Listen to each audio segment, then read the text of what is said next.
Hello everybody. Today I will be replacing the it's the second injector on the passenger side. So I've been having issues with the O-rings that come with these injectors, and essentially they start clogging up, which is a possibility of what's wrong with the truck at the moment, because it's the second time I'm doing this to the truck. Either that, or also there's a short in the wiring harness that's causing the solenoid to short out, not letting the truck start up. I'll be doing my best to let you guys know what tools I'm using to get this done, so just bear with me.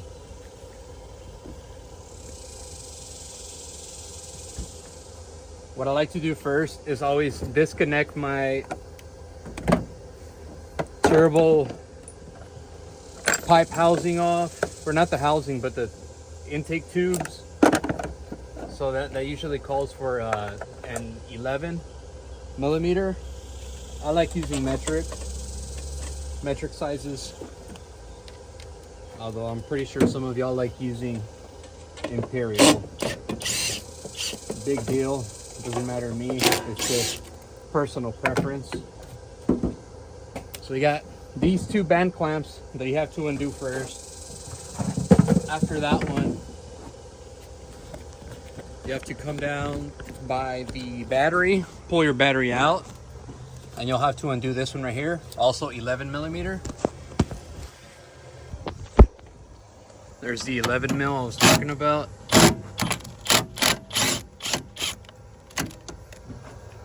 I always move the clamp to the back side or towards the intercooler. It's still tight on there.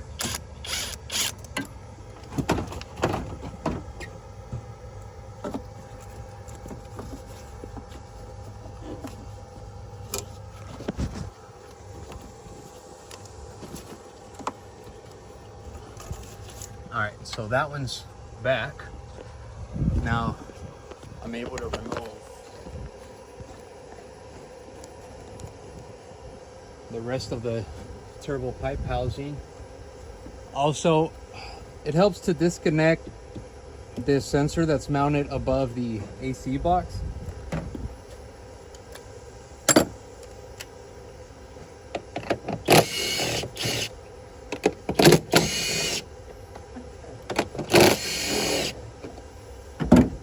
You might think, oh, I gotta take off too many things, but trust me, it makes it way easier than having to work around it. All right, so that's off.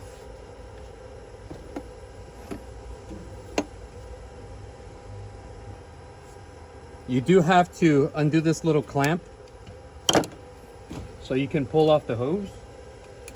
All right, hose is pulled off. Sensors to the side, won't be in the way of anything. Obviously, just don't forget to hook this back up later on.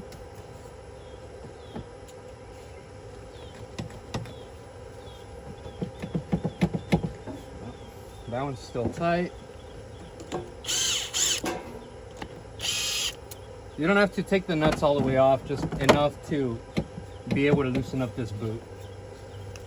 Best way to do it is pull the boot towards the intake pipe itself. I've lost count of how many times I've taken this thing off for other related issues. I've had the truck for about 3 years now. September it's going to be 3 years with it. And I've had to replace the gasket for the valve cover, the harness, the glow plugs. So yeah, this side of the valve cover has come off of a couple times already.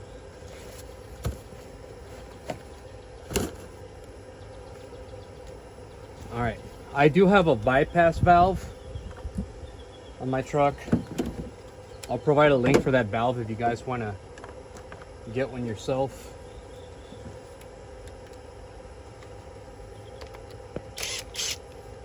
I secured it with a hose clamp, so it makes everything easier to take off. The reason that I did this is just to conserve the or you know, be able to keep the coolant in the heating system in there, so I'm not wasting anything. There's other reasons people use a bypass valve as well. See, that way nothing spills out. I just throw it to the very back by the turbo. That's disconnected for now. I'll put this hose out of the way and just tuck it under somewhere. Now I can start. I gotta take this off. There's the fill nozzle for the engine oil. That's off. It also has a hex shape on it, so if you have big enough of a crescent wrench, you'll be able to spin this off. Next step, I like to use it's a number 13. I use Pittsburgh colored sockets. It makes it easier whenever I lose one, just to be able to find it back in the engine bay. But yeah, you want to go with a number 13 to start undoing all your bolts. And then there are some that are a little bit challenging to get to, like the one by the bottom of the AC box, which is down here. So you're going to want to use a shallow socket with a flex head ratchet, which is one of these. It makes a world of a difference to be able to get that off. And you'll have to get in there at an angle, put your hand down as far down as possible, and slowly work it out to the point where you can take the nut off by hand.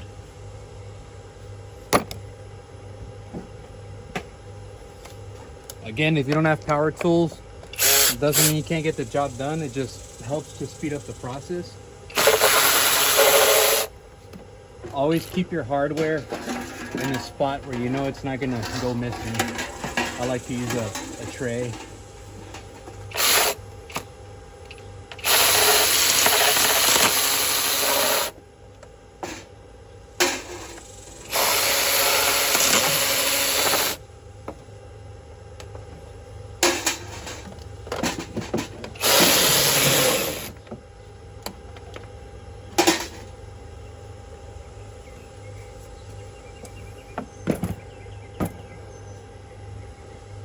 I've done this so many times already that it's not even funny. But, you know, it helps to be able to work on your own truck so you can diagnose problems faster and not have to overspend sometimes. Sometimes you gotta spend the money, but today's not an option, as these repairs do become costly over time.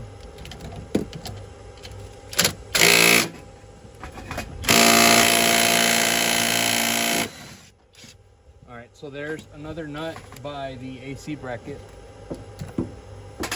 on the bottom side. That takes care of the dipstick, so you can take it off.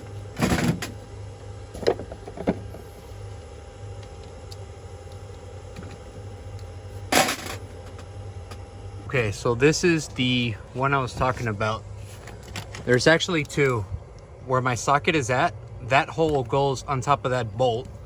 So you'll have a nut on the top, and then you'll have a bolt with a nut. So you have to undo both of them to get the valve cover off. All right, so that one's already loosened up. I should be able to pick it up by hand. That one's done.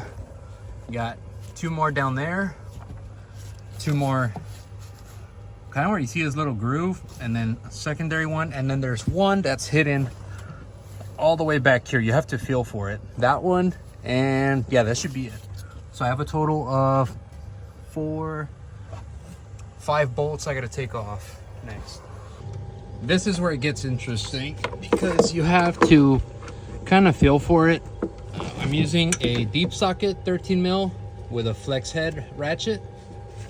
This is going to allow me to have enough clearance to loosen it up above the valve cover. As you can see, there's my ratchet, and just have to, let me see. So I gotta go up to loosen it, or counterclockwise. It's already loose. Now I grab my extension and my socket. This gives me enough reach to be able to turn the bolt in order to get it out of the valve cover. It's a bit of a pain. I am using a step stool. Call it a step stool, but it's about 3 feet long. It's used originally for painting and construction, or to be able to reach certain spots, but it's like 1.5 feet in height. I think I got it from Walmart actually. It's a Heart brand, which I'm not sponsored or anything, but just to let you guys know, this is the step ladder I'm using. That's my truck, by the way. Old service truck. Now I wouldn't call it retired, but I'm not doing roadside anymore. If y'all need some work done though, let me know. But anyways, just a step stool with foldable legs. I did have one of those Harbor Freight comfort pads. I just cut one lengthwise, set it on top. Trust me, when you're 30 plus years old and your feet and knees are aching, this comes in handy.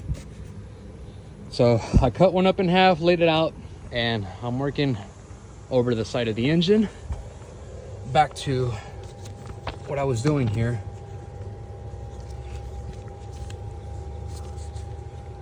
All right, so the back bolt is out. Now I have to do where my finger is at down here. There's gonna be 2 of them that are hard to access, where my pinky is moving and where my index finger over here is moving. Those 2 are usually I wouldn't call it tough so much, but they can be frustrating to remove. Do it as often as I do and you get pretty good at it.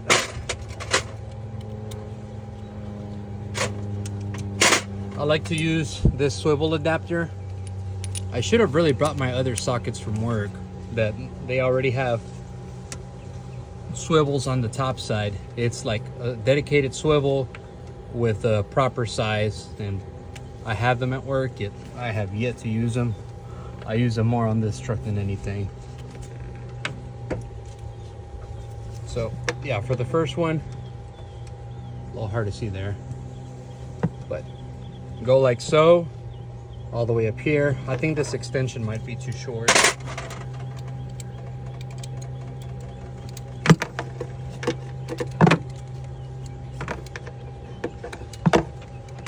To switch out for a shorter one. This one's roughly 4 to 5 inches long. Throw it on there.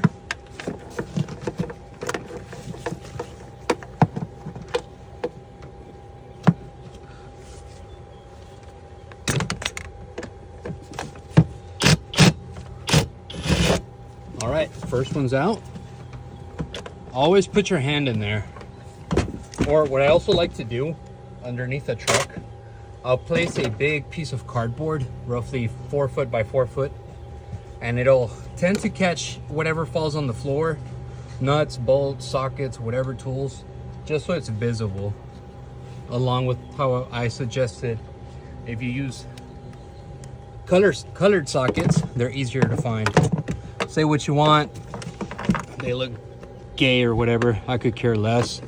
It gets the job done for me. And by the way, for all you tool snobs, I use Harbor Freight tools and they do the job just fine. You don't need brand name stuff. You don't need Snap-on, Matco, Cornwell. It's all the same thing. You're just buying Gucci type style tools to get the job done. All right, valve cover's off. So now the way I go about it is I move this hose out of the way again. Move it over here on top of the air box. It'll stay clear. And now I have access to my injectors. And the way to get this cover out, because it can get a little complicated, is you rotate it up. You gotta force it a little bit. Rotate it up like so. Push it towards the turbo, or keep rotating it towards the turbo. Push it in that way, and it's out. Okay, so this is the injector that has been failing, and I want to say possibly due to an O-ring issue. So the O-rings are not sealing properly. I'm not sure what Standard Ignition, which is the brand that remanufactures them, is using. It says quality design, quality built, but you know, it's to be debated. I want to say what's causing my issue is the O-rings, not the injector. So what's happening is, you know, oil slowly drips into the combustion chamber, and what's happening, it's literally solidifying on the tip after several cycles of being used, and it's like almost like creating kind of like a carbon deposit on top of the injector nozzles, not letting the engine to properly combust as it should when it's spraying diesel into the combustion chamber. Guys, if I am technically incorrect in something, point it out. I'm by no means ASE certified, but I have worked on this truck several times to the point that I know what is causing a problem and so on and so forth. Okay, so now that the valve cover's off, I can start with removing the injector. So you undo this little clip back, push your connector out. I'm a little subconscious about everything that's being seen right now, so I'm pretty sure a lot of you have something to say. Oh, look at you wearing gloves, using colored sockets, blah blah blah. To each their own. Do as you please. I simply hate my hands being covered in oil, constantly having to wipe them off, so there's nothing like using gloves. You're actually ignorant to not use gloves and have all these contaminants being absorbed into your skin, so I strongly suggest you use gloves.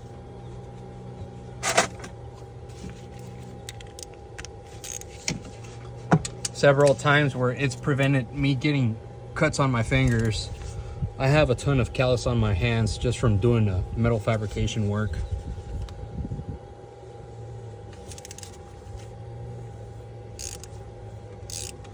All right, so on this bottom hold down bolt, which I'll point out, there is a bolt right here. You can either use an 8mm or a 5/16. My personal preference is just a 5/16 because that's what my tool caddy is set up for. So I have all my metric sizes from 10 to 19. Deep sockets, shallow sockets, same thing, 10 through 19. I have a 5/16, a 10mm, because those are very commonly used, along with I believe this is a, yeah, it's a 9/32. I normally keep a 5/16 right here, which is this one. All these sizes, me personally, I use them a lot because I commonly work on the same truck, sometimes customers' vehicles as well, and I have yet to need any different sizes. All right, so I'm gonna keep undoing the small hold down bolt for the injector.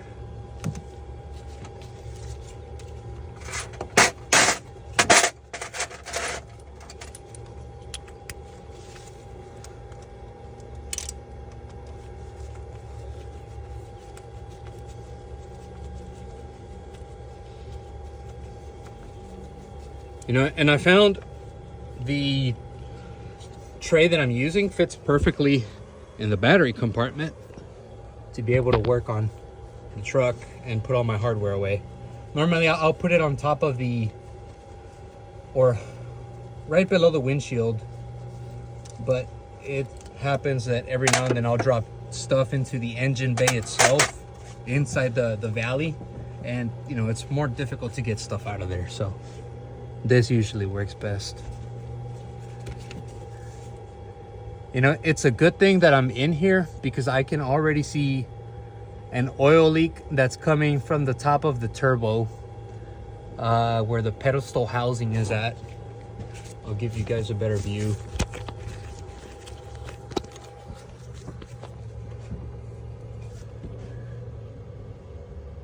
Right there, you can see the leak. So that means I gotta pull my turbo, so I can do the O-rings below it, but that may possibly have to wait for another day, just because one, I don't recall having the parts for it, and two, this is currently my only vehicle, so that'll have to do for now. If you own one of these 7.3s, I feel sorry for you guys, because I know exactly what it's like to struggle with these trucks. I mean, yeah, then again, take into account it is a 26-year-old truck. Mine's a 2000. So, you know, constantly needing to repair things. I'm considering the possibility of selling it, but that is to be determined at the moment. Okay, so on top of the injector, there is this little, what do you call this? A hex style bolt. For the top of the injector, I am using a number, what is this? It's a metric. It's a 5mm, or it says 5. Correct me if I'm wrong, but it's a 5, the number 5 hex bit. That's what I'm gonna use to take off this little port. So what happens with this little port, it shoots the oil that's going from the inside of the injector out through the injector, and it channels the oil back into the head. So it's not directing the oil at the valve cover, because I'm assuming if it was to divert the oil directly into the valve cover, it would overheat it and crack it over time, causing a leak.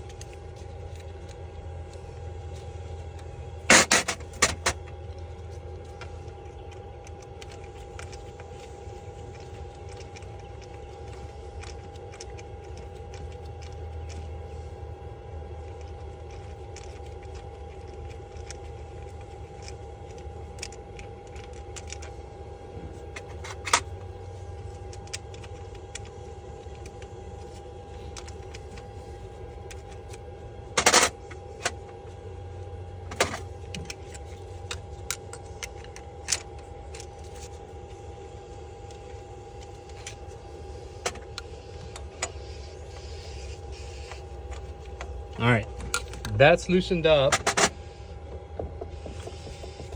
Now, what you have to do next is you have to disconnect the wire for the, getting kind of hot out here, guys, so a little hard to remember my words in this heat. The wire for the, dang it, what's the part called? Glow plug. The wire for the glow plug. I like to use these special Icon pliers from Harbor Freight as well. Not sponsored, but Harbor Freight sponsor your boy. Kind of weird, like a pistol grip, you know? So I like to go in there where the glow plug is at. You never pull it by the wire. You pull it by the plastic that surrounds the glow plug. I like to wiggle it a little bit and pull. Don't pull it all the way up, just to the point where you feel it comes off the glow plug. And that's it. Once you feel it move like ½ an inch and it moves easily, that's it. Do not pull anymore or you will rip your harness. Okay. Glow plug is disconnected. So there's the plug for the injector itself. Move that to the side, along with the glow plug wire. Shove it to the side. Now, to pull this injector out, what I like to do is, bear with me, I'm doing this one-handed, or trying to do it one-handed. All right. You see right here, this base, it's a magnetic base that I'm using to hold my phone when I'm recording from the top side.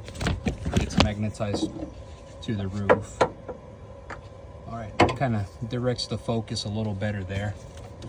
What I do is I pull the valve cover gasket up I use a pry bar. This one's like a 12-14 inch long, and I put it, if you guys can see where the pry bar is wiggling, there's that hold down plate.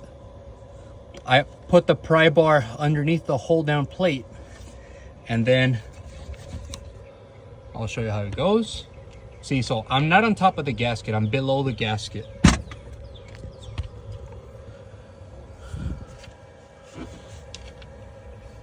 Just pry up, injector comes out. Now I have to be quick about it and put towels in there. Now that the injector is out, I'll go ahead and remove the glow plug. See if I can point it out. All right, it's gonna be literally right, okay, you see my socket? Right below the socket, you'll see a little white dot. That's the glow plug right there. So I'm not sure if I'll be able to get away with this 3/8 drive. 3/8 drive is the backside of this for those who are new to wrenching. And this side is a 10 millimeter. Set it all the way down in there.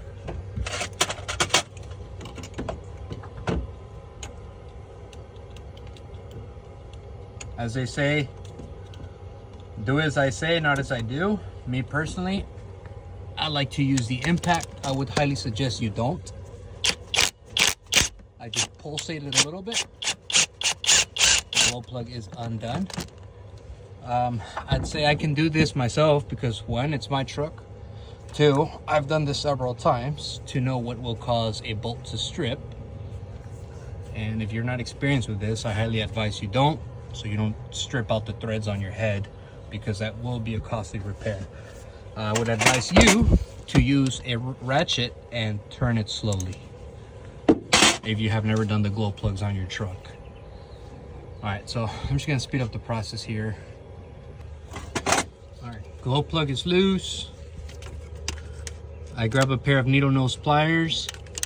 Again, this is from Harbor Freight. Don't need nothing fancy. The whole reason you pull out the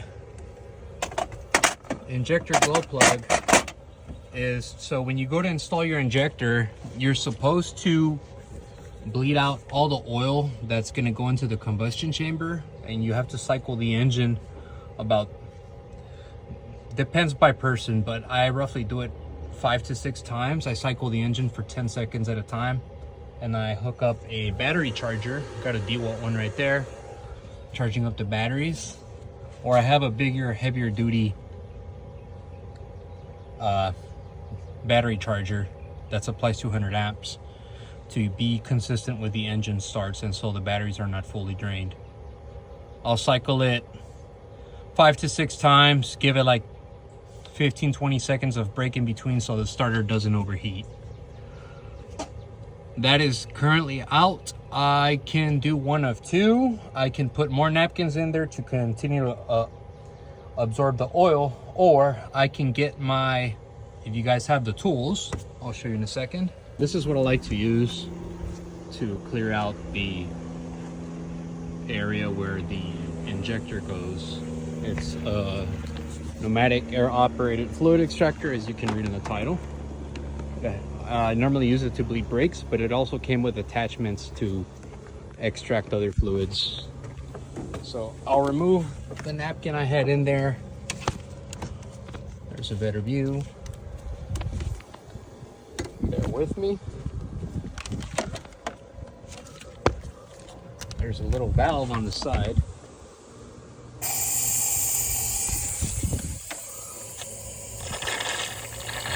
There it goes.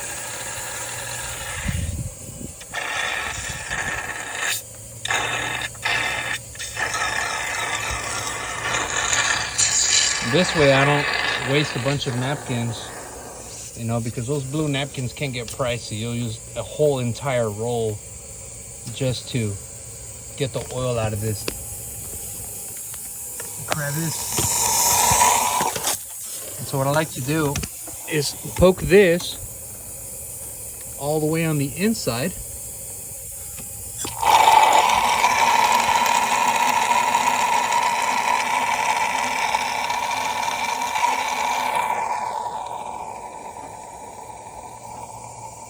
Because because it does have the tendency to fill up.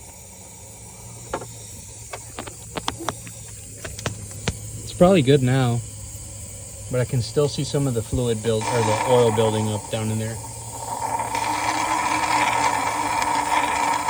So I'll just leave the line inserted in there. Let the oil pour out while I prepare my injector. I'll have to lubricate it with assembly lube. I like to use this one in specific, or motor assembly grease.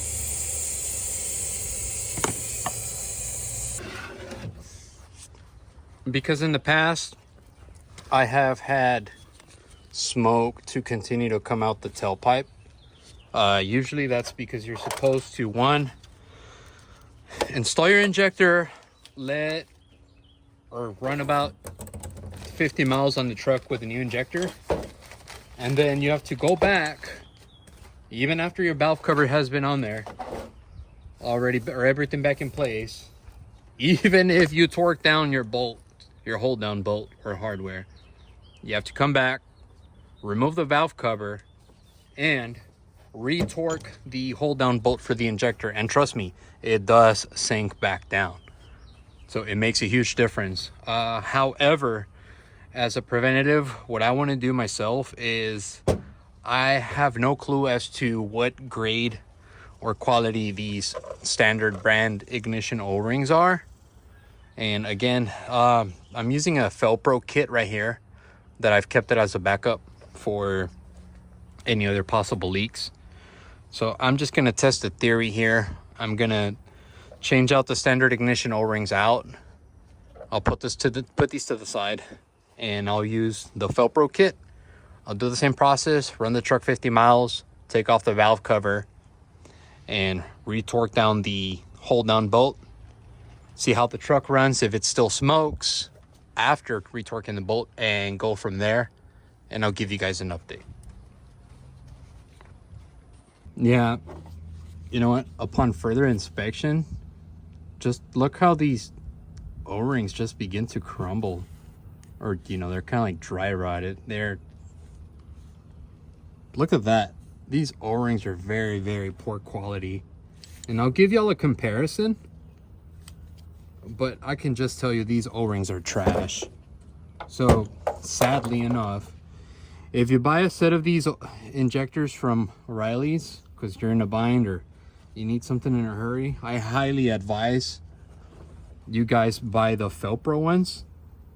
Because, I mean, obviously these haven't been installed yet, but just look how they're deteriorating. That is super poor quality. So that's obviously not going to hold up to heat. And I do recall on one of the O-rings I had, not the O-rings, an injector I had removed last time, I swapped the O-rings and I have not had a problem with that. That's on the driver's side. I use the Felpro kit. But yeah, for future reference, I'm definitely doing that. Changing out the O-rings in them, because just look at that. Big difference. I've already covered this one with oil. It has a little bit of the debris from this one on that one. So I'll be changing out the O-rings due to the poor quality standard ignition brand. As I said, they are deteriorating. And this is a brand new injector. This is the Felpro O-ring. I'm wiping it down a little bit. But yeah, but by no means is this deteriorating. This is a more solid injector. I don't know if it's possible that the oil that they use to preserve the injector from rusting may be partially acidic to the rubber and could be a possible cause of the issue. But I'm definitely going to wipe this one down, change out my O-rings, lube them up as much as I can. Again, I'm using this motor assembly grease. Nothing critical. You know, just apply a dab, or, you know, you could be generous with it. It's not gonna hurt anything. Again, you never wanna apply an O-ring dry. Always lubricate the O-rings, reinstall it where you removed it. All right, got that one in. I'll be doing the same process with the rest of them. I'm not too concerned about the steel rings that go on the bottom, because there is a layer of a steel ring, which is that one right there. But I will toss the other ones, or I'll just return it with a bad injector. Again, I wouldn't call it a bad injector. The problem is just poor quality O-rings. Yeah, maybe I could have used the old one and just changed the O-rings out. But as you can see, there's the injector tip with all the burnt oil or carbon buildup from the oil, you know, obviously leaking down into the combustion chamber and, you know, over time making that carbon deposit.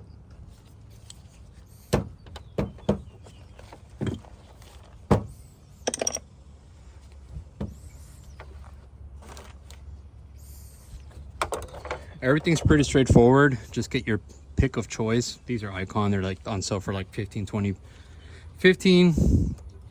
to 20 bucks, somewhere in that range. Sometimes they're on sale if you have the ITC membership. Again, I use a ton of Harbor Freight tools, and I like Cobalt for power tools given their warranty and affordability. Upon closer look, I can't really complain about this orange one, but as a precaution, I'm gonna swap it out anyways.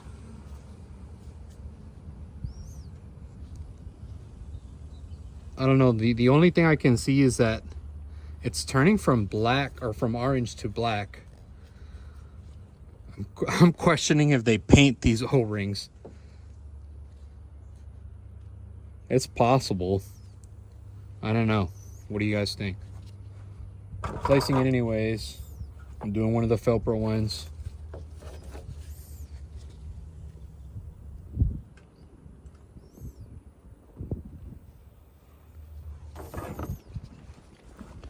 Lube it up. Before I go to install it though, I like to clean the crevice or the slot where the O-ring sits. Wipe it down a little bit. You can also lubricate the top of the injector right here. There you go.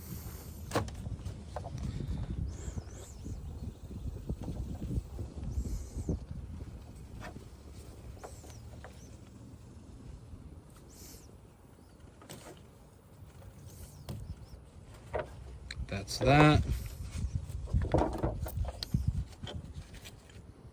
Now, be careful with the way you remove.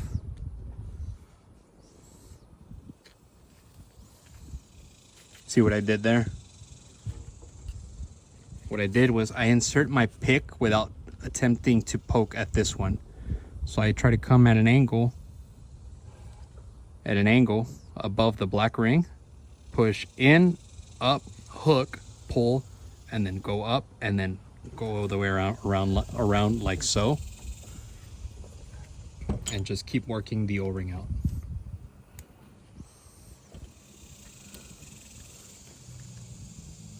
Again, I'm tossing these. I'm not saving them. I'm not gonna hoard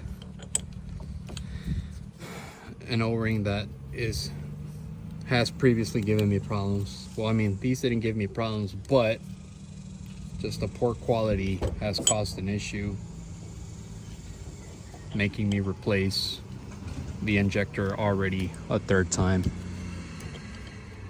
which thankfully I know how to work on this truck and I'm a mechanic by trade, but nonetheless it's still frustrating having to redo all this process every couple months.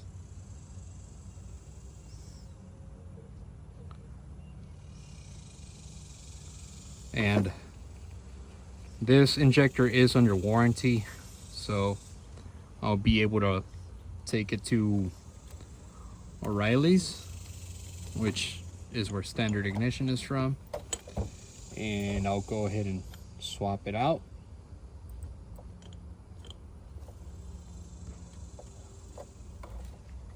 Okay.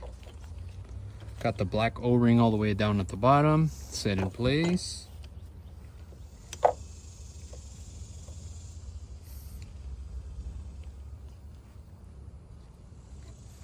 More lubricant on, or assembly grease on the blue O-ring. Oh yeah, by the way, the Felpro O-rings that I bought came in a kit. I want to say it was roughly like $100.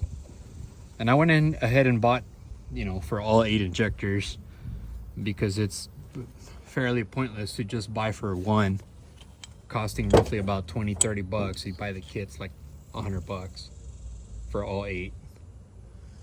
I do a little bit of overkill and, you know, grease these things as much as I can. This is just my process. I'm sure you guys have a process of your own. Pros and cons, doesn't matter to me. This works for me all the time. You want to repeat the process, go through with that. If you want to go per manufacturer spec, you can also do that. All right, over lubed. Don't forget you have to take off that plastic protector.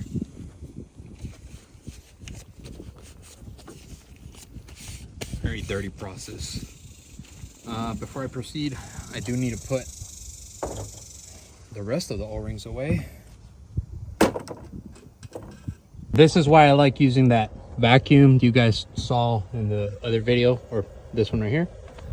It does miracles in regards to getting all the oil out of the injector cup.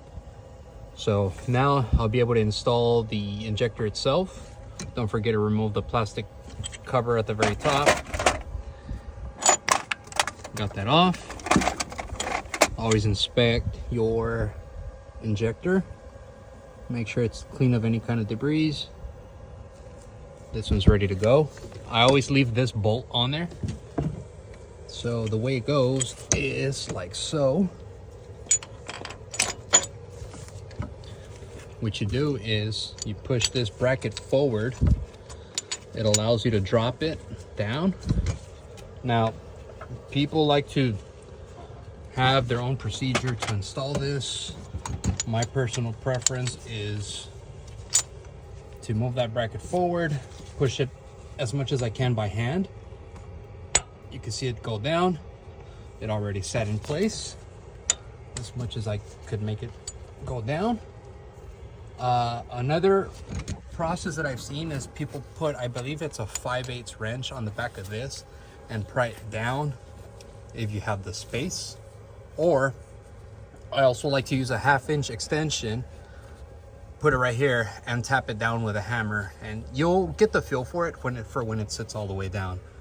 After that's done, you have to look up the proper torque spec to tighten down your injector. I went ahead and torqued down the hold down bolt for the injector to 120 inch-pounds, or if you have a torque wrench that has foot-pounds, it's 10 foot-pounds. Remember, there is a difference with inch-pounds and foot-pounds. This one is, again, in inch-pounds.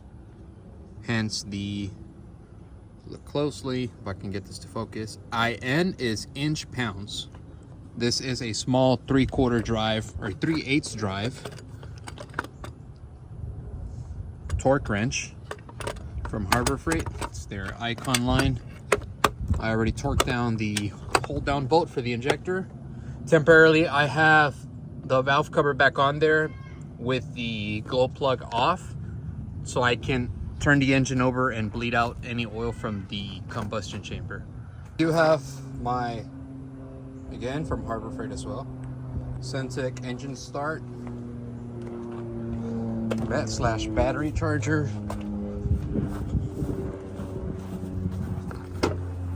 I'll go ahead and cycle the engine a couple times. Key's already in it, roughly about 10 seconds.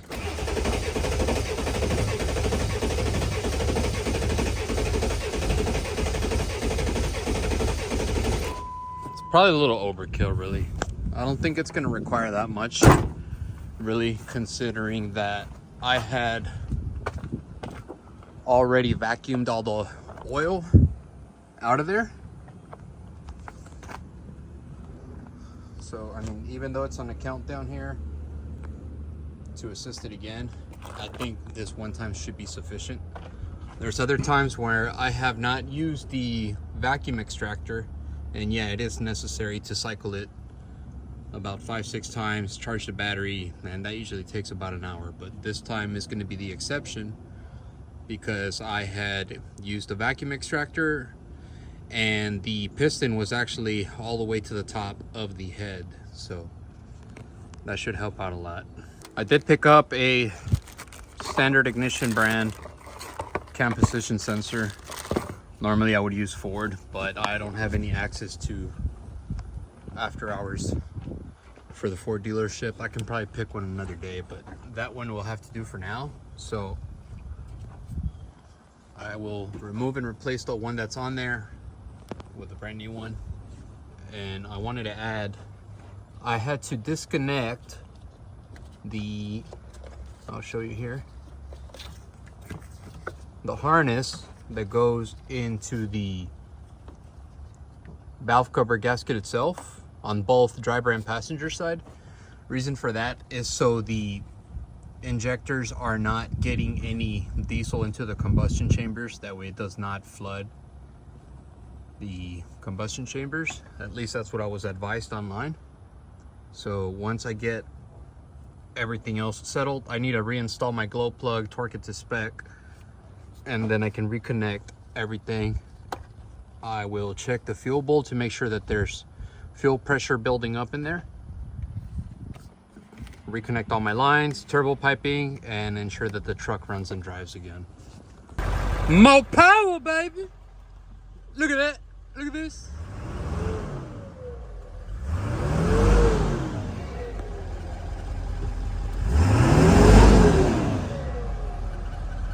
Look at that right there, son.